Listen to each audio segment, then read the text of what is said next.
#1, Africa's finest. And today, as you have been told, my brother, my sister, we're going to be having a very beautiful conversation. And we're going to be talking about traditional leadership and future of African unity. And my guest in the studio is Tengol, Kplemani. Tengol, Kplemani. And I'm most excited to have Tengol in there. Tengol, how are you doing? Greetings, King. Blessed. Fire to all your listeners this afternoon. It is an honor and to be here with you this afternoon. I'm most grateful. And I like your fugu. It looks so really beautiful. Thank you. Oh my God, have mercy. Whoa. Yeah. Okay, so Tengol. Yes, sir. Today we're talking about traditional leadership and the future of African unity. Yep. What do we mean by traditional leadership? Well, thank you, Blakk Rasta, this afternoon. When you say traditional leadership, we were before we are today. And when I say we were before we are today, which is because we were traditional people before everything else came to us, or before they brought everything to us. Yes, and Tengol is a grand visionary architect of the Sister Kingdom Network. We'll be talking about that as well, yes. What it means to see the Sister Kingdom. We will find out what it is. Tengol, sorry for interrupting you. When I say we were before we are today, it is because tradition don't change, and tradition is the way it is, and it has always been the way it is. In as much as times has evolved, a lot of things has happened, but we tend to kill ourselves and replace it with something that has nothing to do with us, and that is what it is. And looking at even in the religious context, God is tradition. God has never changed. It has always been the way he is, always. And why are we trying to become something that we are not? And so we were kings, we were traditional authorities, we were the tendanes, we were chiefs, we were elders of a community, and that is how we were governing ourselves before all the destruction that we are facing today came to us. So in order to be well as African people, we need to go back to ourselves, redefine who we are, so we can collectively have the unified front that we are all seeking to achieve as an African people. What you're saying is that democracy is not working for us? Well, it is working for the system it was created for, but not for us as African people. So the Africans that we are, democracy was not created for us. We had our own democracy. We had our own system of operating. We have our own system of ruling. And that was more unifying, and which is culture, which we all understood what it is. And I tell people that one of the failed system, or one of the failed code of communication that I feel like is language. And it's the same thing the colonial masters have used against Africa, which we are still in the same destruction form. Language, as we say, we have seemed to define ourselves in language. But language is a code. It's a code between 2 or 3 people that decide to phrase some words, which only them understand what it is. And once it becomes popular, everyone else wants to speak the same language. But culture has always been something that we can all relate to, whether we understand the language or not.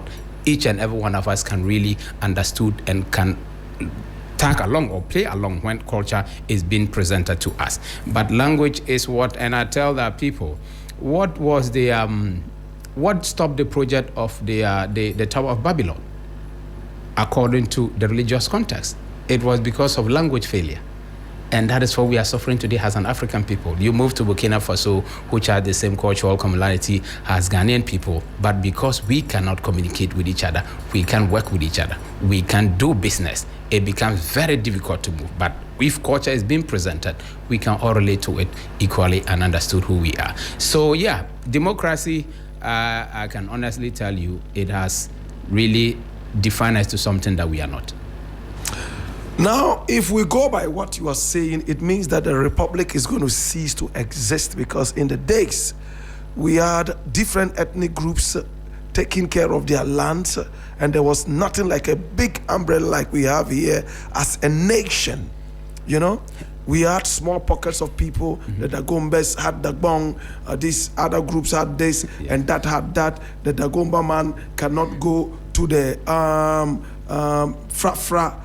kingdom, and then, say, oh, you are part of us and all that kind of vibe. It might be a very bad example, but there was nothing like a big umbrella of a nation like we have in democracy today. They would have. We were moving as family, and it's good you brought this question, which that is why we are championing the cultural tribe movement.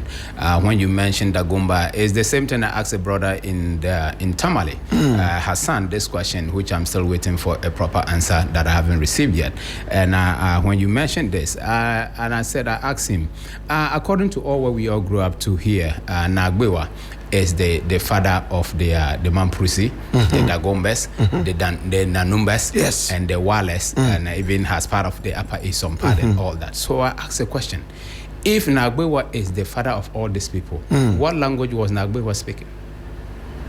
Nagbewa was speaking a language according to history. Yes, and that language that he was speaking was known as how would I put it? They were known as the Dagbamba people. Dagbamba people. So they were speaking a language called Dagbani, not absolutely the Dagbani that we have today. Okay. Yes. So how come all his children, one is a Mamprusi, the other one is a Nanumba, the other one is a Wala? How come? I like that. It's all because historically, they moved from one place to the other. History tells us that the sons fought and then they divided. In fact, when Nagbewa himself was alive, one of his sons was so very badly killed. In fact, a pito pot was what was used to hit his head, as we were told, and then he died. And when he died, his father was so angry and sad that he decided to vanish into the, ground. So the sons decided to move around. They became the Mamprusi people, the Nanun people, the Dagomba people, and so on and so forth. So basically, because of the movement around, the language started to have some influences and a little bit of changes. That's why when we speak, we still understand each other. Thank you. So, but now, if we put the language aside, culturally, do you see any difference among them? A little bit, just a little bit, not too much. Basically, they're the same people. Thank you. Basically, yes. Yeah. So, these are some of the things. Yeah, Republic, one way or the other, it was going to happen because we move from point to point. Like you're saying, when they other move to some other side, everything we do, it becomes environmental influence. Like I tell people, if you use a calabash to produce a guitar and someone uses a wood, it doesn't change the content of the guitar. It is still a guitar. Just that one might be a calabash guitar, the other one is a wooden guitar. But the action or the purpose of whatever it is for, it is as it is. And if we can look at things into this context as an African people, you will trace and understand that we were coming from places, moving. Some of the family decided to settle some place, the others moved down, and the environment, kind of influenced them in a bit. And this is what happens, that we have lost touch with each other. Now, environmental influence come in, people started changing names, then the original names that holds us together as family begin to fade out. So if I meet your family or your children and we are having a conversation, there's nothing linking us because that disconnection has happened. The name have changed, language have changed, and other things. But the only thing that holds us is cultural practice. There's something you will do, and I'll ask you, how did you get this? Oh, it's our ancestors that used to practice this culture. Are you saying that there's no traditional leadership anymore? We still have traditional leadership. No, there is. The point is, the current generation is beginning to fade out of it. Most people don't even know the existence of the traditional authority. Everything has become a religious celebrations for us as a country. There's nothing traditional. Look at all from January to December. There's no any particular day you will see a holiday that is more of a Ghanaian holiday. And when I mean a Ghanaian holiday, I don't mean the republic system. There's no any cultural holiday for Ghanaians. Meanwhile, we have all this cultural practice. We have all this, tradition that is performed across from January to December. There's always something happening in one way or the other in a traditional area within the country. But how many youth are familiar with all this? Right. Yes, we become more of what has been maybe what we've been defined to be like in terms of what the Western system is programming us to be, and that is what we are all becoming. And very soon, if the elders that we still have today, they fade out, that means the traditional system is totally out. Because nobody will want to, or no one have interest in it. The youth don't have interest. So if we don't start engaging, get them to be more involved in it, more into it, so they can carry on the legacy, then I don't know what to say, but maybe a couple of years from now, we will just be what someone wants us to be. Don't you think that tradition should, at a point, come to modernity? Yes, yes, it should. But who is going to make sure it happens? It is the generation that needs to go back to say, okay, this is how we want to present the tradition to the rest of the world in this way. And have more, I tell people the last time, we have to do a knowledge transfer, which is the traditional authorities and the new generation. They have to transfer the knowledge and let the youth, okay, this is how we want to present it. Is it okay for us to present it so? In every culture, there's always the typical tradition and the modern tradition. The typical one is for, some sacred, matters. And the modern one is for the public consumption. But we haven't defined ourselves in that direction yet.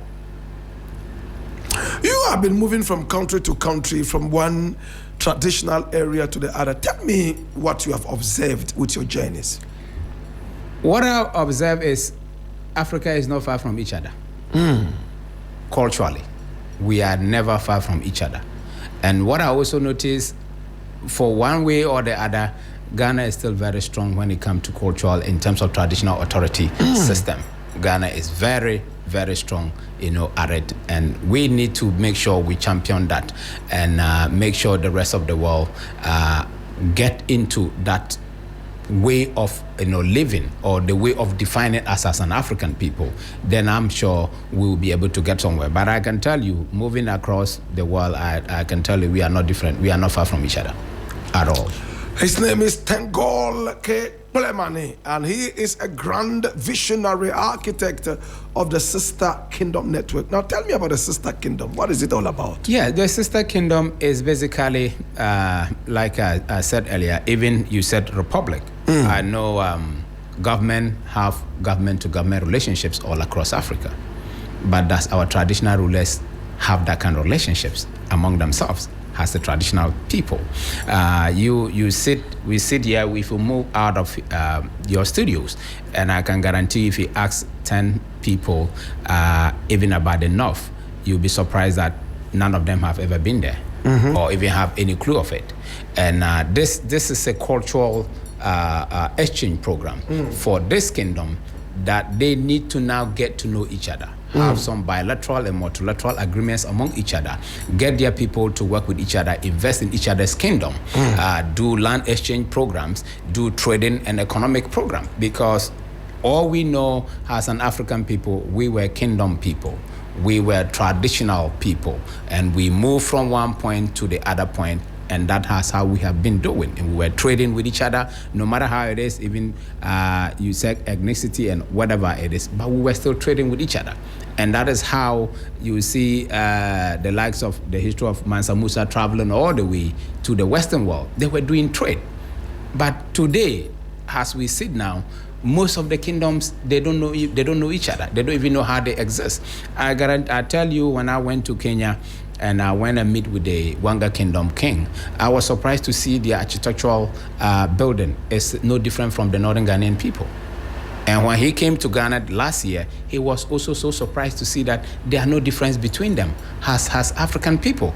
But we don't know each other. Everyone is confined to their own, environment, their own traditional authority, and that is what they know. But this is to get them to establish a relationship with each other, get their people to move within each other, get familiar with each other, intermarry, and expand the kingdom. Whose network. duty is it to do this? Move around, get other kingdoms to be happy with you, and then strike a relationship, intermarry, and all that. Whose duty is it? It's everyone's duty, because we are all from the kingdom. Before we become whoever we are, whether you're a politician or what, you are all from a traditional area, one way or the other. It is also the duty of the traditional authorities themselves. But they don't have, we have to be their legs. For them, that is why we are the subject of the kingdoms. So we have to be their legs. We have to say, we have to move around, let them know, oh, we see a cultural commonality between your kingdom and this kingdom. And we think there is a need for you to establish a relationship between this kingdom and your kingdom. So you can start doing business, you can start trading, you can get your people to integrate with each other, even do settlement in each other's place. And they are the custodians of the land.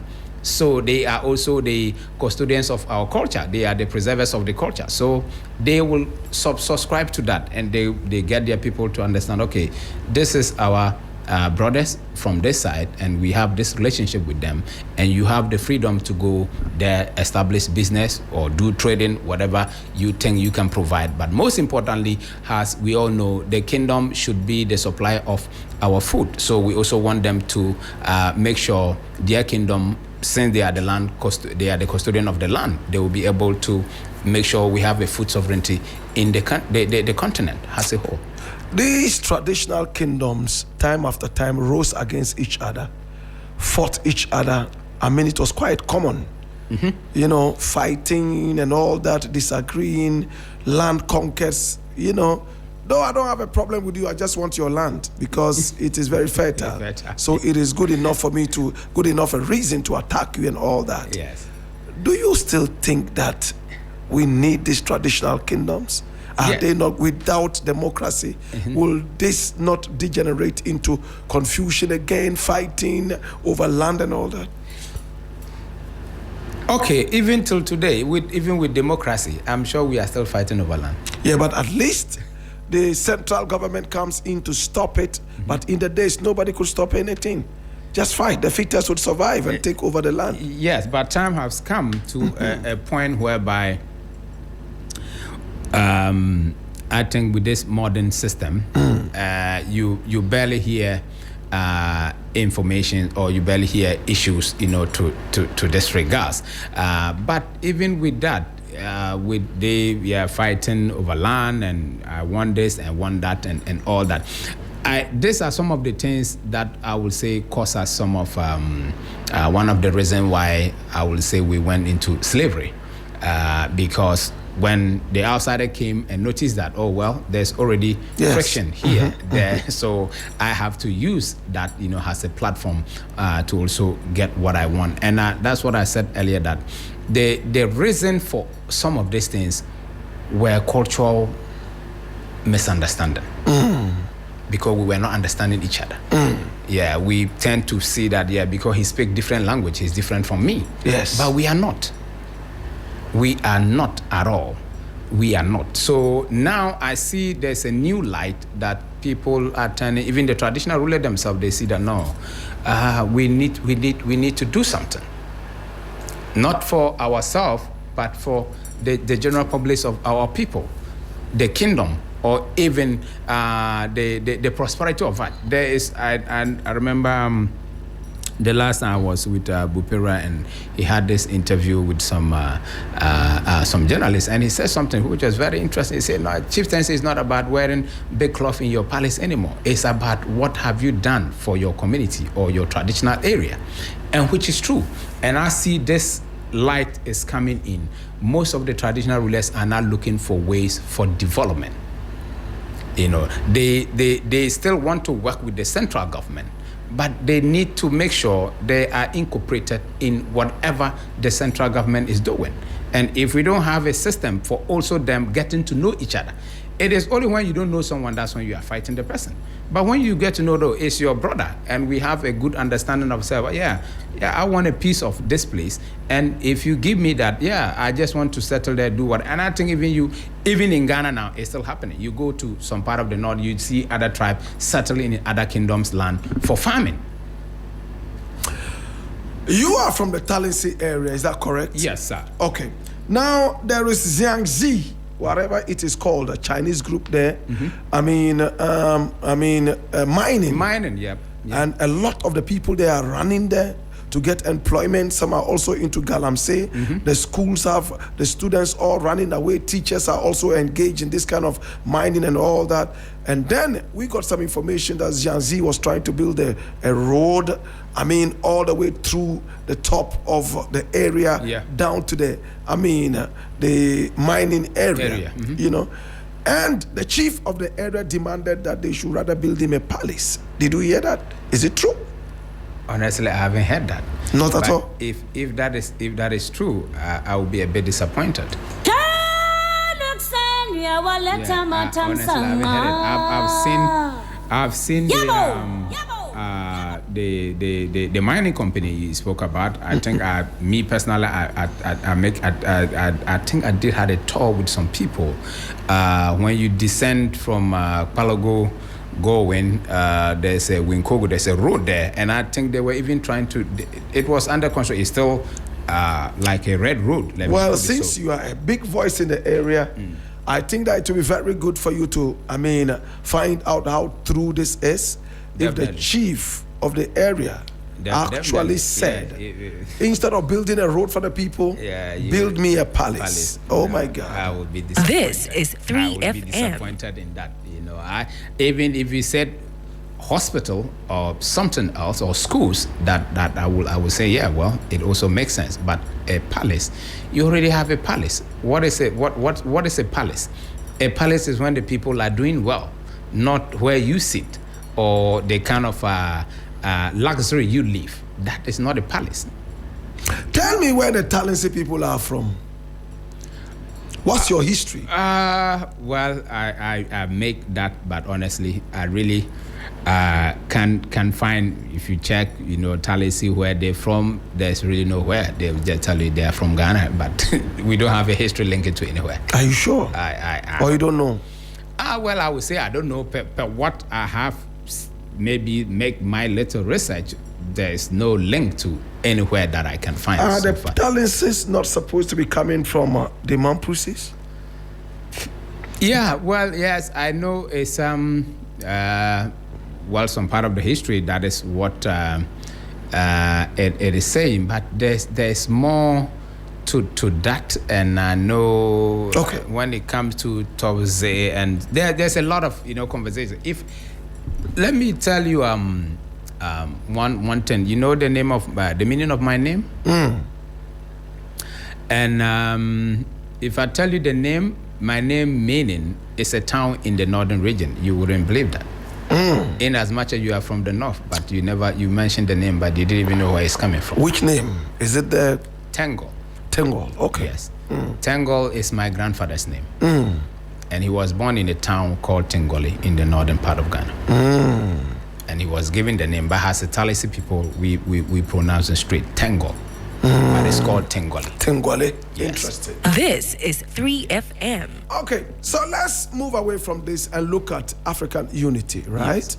Yeah, unity. So, in your opinion, the kingdom system would bring more of some unity to us than the democracy, right? Yeah, the democracy, well, we have to work as a collaborated unit. They have done their part. Now it's about, let's look at the kingdom side. Let's get the kingdoms to get them to know each other, get them to connect with each other. And once they are connected with each other, their people will automatically also connect with each other. Now they know that we are all one family. We were moving from place. Unlike you asked me, where are the Talensi people coming from? Maybe for now I don't have that history. But what you said, yeah, we linked to the Mampruse people. This is so 3FM. If we get to find out, okay, we have linked with the Mampruse people, maybe linked with some other people. I told you where my name is coming from. Yes. Which is Tengoli. And if I know my grandfather was born there, I wouldn't have any issue with these people because they are my family. And I've been there. I've been to the palace. I've met them, and there's a whole lot of conversation that came out of it. And they've been looking forward, expecting that day to come. Because when they also grew, has a elderly person as the chief, he has been waiting for that day to come. Because when he said that when they were growing up, they told them time is coming, the man descendants will come back. Okay. So that expectation was there. So it shows that if they start linking up with each other, and there are people getting to work with each other, getting to know each other, they are now family. Do you think that there are some traditional beliefs and traditions that should be done away because of modernity, or they should still be there in the name of tradition? Well, I will say some, and some one that comes on top of my head is more like the early marriage, marrying children very early, and that is the only executions. When a chief dies, somebody or some people would have to be slaughtered so that their blood will be used to pacify the land. To be honest with you, I really haven't.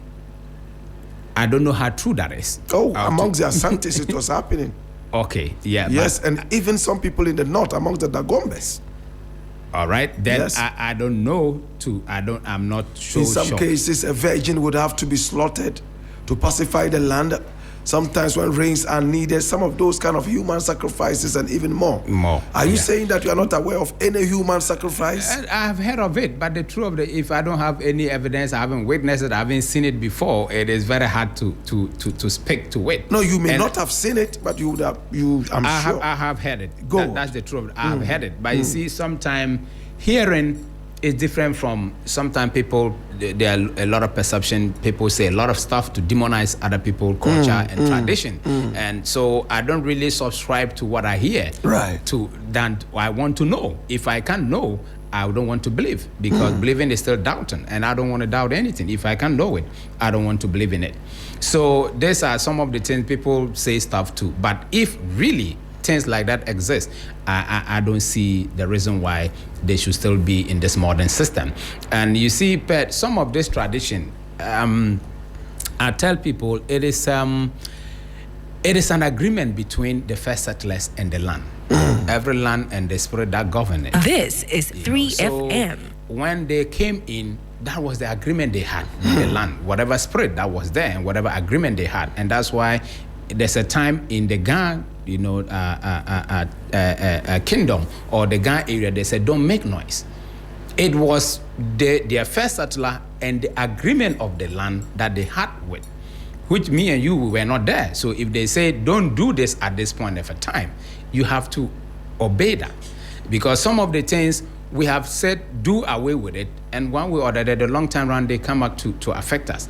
But like human sacrifice, there's always a way to maybe. Is religion going to allow us to actually have a peaceful kingdom? Because religion is one of our problems. Exactly. Yeah, our greatest enemy at this point, I can tell you, is religion. Yeah, and I tell you, religion have successfully succeeded in building its own empire, but have failed the humanity in general. Look at us today. We are all religious people, but crime is still on. We're still stealing, killing, and doing all the things. And but sometimes when you say it, they say, don't say it. You look at even our government systems and all that. If they don't belong to the other religion, they are on the other side. But look at the corruption and other things that are still going on. So religion, I can tell you, have failed us woefully, but they have succeeded in their own empire building. And you pass everywhere, there's a religious structure, there's someone saying something, but still crime is still going on, and the evil things are still going on. But I know some villages, or I heard of some villages, let me put it so, that if you go there and drop your tent, you come and pick it where you drop it. Exactly. Yeah. Tengol, I want to thank you for coming on the show. If you have any final submissions you want to give to us, go ahead. Yeah, thank you so much. It's an honor, and I'm grateful for the opportunity granted me this afternoon to talk about the Sister Kingdom Network. And it's a platform we're building, and the founder members of the Sister Kingdom is the Wanga Kingdom in Kenya, King Mumia the second, and our very own Bupira of the Gonja Kingdom. They have signed the first MOU. These people are going to do, these traditional authorities, they are going to do land exchange program. They're going to do cultural exchange program, trading and economic, event within each other's, territories. As we speak, we will be heading to Kenya, and there will be more traditional engagement in Kenya, South Africa and Zambia as a whole. And we calling on everyone, all the business people within the country that are interested. We are all from a kingdom before we even become who we are today. So we are calling everyone to come on board. Let's get to know each other. Let's empower the kingdoms.